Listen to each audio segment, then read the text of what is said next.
Hello and welcome to today's video in high altitude investing. My name is Dallin Anderson and today I am going to be teaching you how to backtrack, or basically how to back check or back test. Those are some different words for it. And it's basically if you have a trading idea or a trading strategy, then you go through historical data to see if it will actually work. If it's back testing to make sure that that plan will test out to be true in the future for forward testing or trading it. Now, so some things you're going to need as a trading plan. I'll show you the one that I use as an example in this video. Some capital if you're going to actually make the trade, a computer or phone to look at the chart, and some time. And then you'll learn how to back test a trading plan and why that's important. I have my donation addresses and a Discord chat channel, which is usually pretty talked in, so you can go ahead and join that if you like. I apologize for the kids in the background too. I've got some nieces and nephews over right now, and you know how little kids are. It's impossible to keep them quiet. So anyways, I had to make a video for you guys, so I just decided to go ahead and make it anyways. So I apologize for that in the background. Hopefully I can get to a place soon where it's not something I have to worry about. Now, so basically when you're back testing, you want to have a plan, and then you want to stick to that plan and see how it turns out when you're actually trading. So for example, I will go over to, this is Crypto Watch. It's an alright website for trading. Now, what basically my signal here is down here. I have this indicator. It's called the Aaron 25. Not exactly sure how to pronounce that, but I know how to use it. And my rule is basically that if this is a volume indicator, by the way.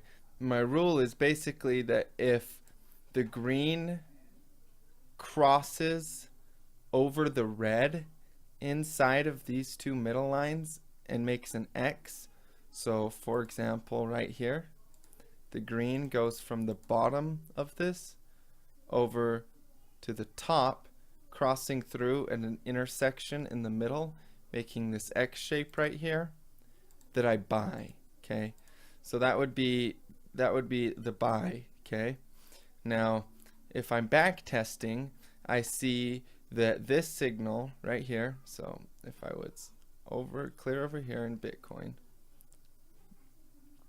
so I'm clear over here in Bitcoin, it's it's February of when was this? This was a long time ago. Yeah, it's February of 2013. Okay, I'm watching Bitcoin's price. I'm like, oh wow, Bitcoin just hit a pretty high number here, $259. How do I know when to buy again?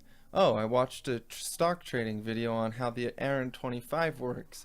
Now I'm gonna back test, or give this a shot and see if it works. And then I'm coming over and I'm like, oh, there we go. This is a signal in which I know to look for. So I place a buy order right here at the $120 range, and then it goes up, and then the other part of my trading rule is that I don't sell until they cross each other in that intersection. Okay, so still not selling, still just holding my Bitcoin, holding my Bitcoin, holding my Bitcoin, holding my Bitcoin, holding my Bitcoin. And I would continue to hold this Bitcoin until they cross in that area again. Now, this time being that the red comes down through the green. The previous time it did the same thing, as you can see. So this would be the time in which I sell. So basically, I buy every single time this happens, and then I sell every time this happens. This would be for the Bitcoin, you know, just as an example, as a back test.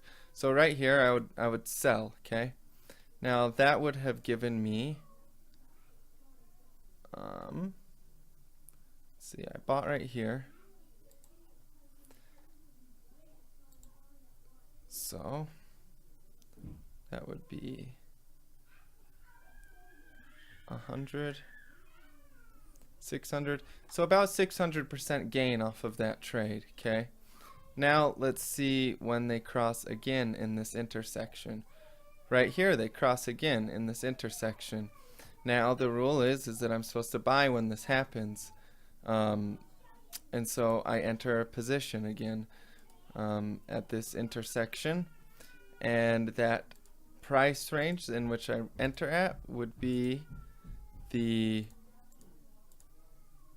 let's see, what area is this? The $355 range. Okay, so the $355 range comes in, and then this happens right here, and it crosses through again, and the rule is that I have to sell.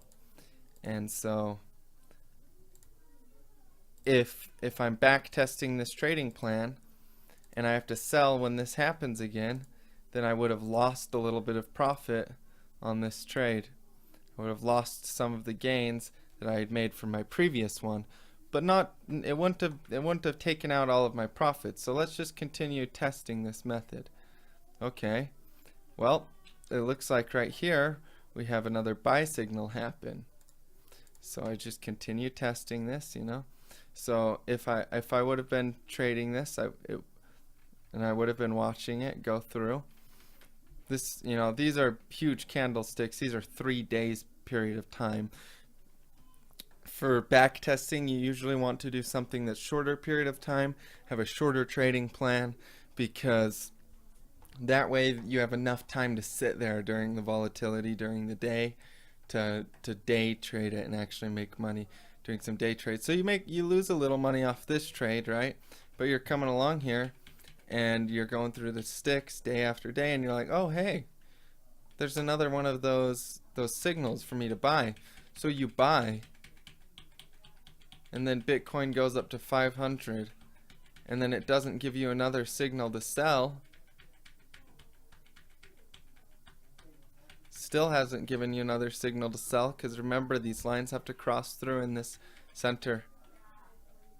This one, that's just on the edge, and so, you know, that's up to details in your trading plan. That's stuff that you need to have details of, is if they meet right on the edge of this thing, you need to write down that that's still a sell. Now if that is the case, in my personal trading plan for this, it's not the case, then you know, you would have sold out at a profit still. But for this trading plan, that's not how I was decided to go about doing this one. I have it so that basically they have to make a perfect cross through the center here, or pretty close to it, you know. That's my rule of this trading plan. It's better if they make a perfect cross through. So I still wouldn't have sold this Bitcoin that I bought. I would have kept holding it, kept holding it, kept holding it, kept holding it, kept holding it, and still wouldn't have sold this Bitcoin. So, you know, that's one way to do it. You could do a smaller time frame too, and see if this is applicable to be more you know, if it's profitable in shorter time frames. All right, so do we have a buy signal? This one is in enough that I would have considered that a buy signal, and this would have been my sell signal. This one's too close to the edge, wouldn't have sold. Here's a buy and then a sell right after. Now that one is at profit too. But as you can see, that's just what backtesting is, how you can use it, why it's important to backtest, because if you have a certain trading plan and you're not testing to see if it's actually going to work, then how are you going to know if it's actually going to work unless you go and look back in the past and see. Now, of course, it doesn't always mean that that's what's going to happen. And a lot of times, you want to be looking for other things using maybe another indicator like fib levels or something to help, guide you during this determination as to whether you should buy or sell when you're using this method. But this is how I do back testing. This is how it's worked for me, and I'll make sure to put this little document in there. I hope that you learned something in this video. We hit a new all-time high in Bitcoin today, so that's pretty cool. We're making history. I'm excited about it. And if you have an idea for a video, go ahead and comment it in the description. You can email me, get a hold of me through any means, or the Discord chat. I appreciate your time. Thank you for watching. Have a nice day, and as always, stay profitable.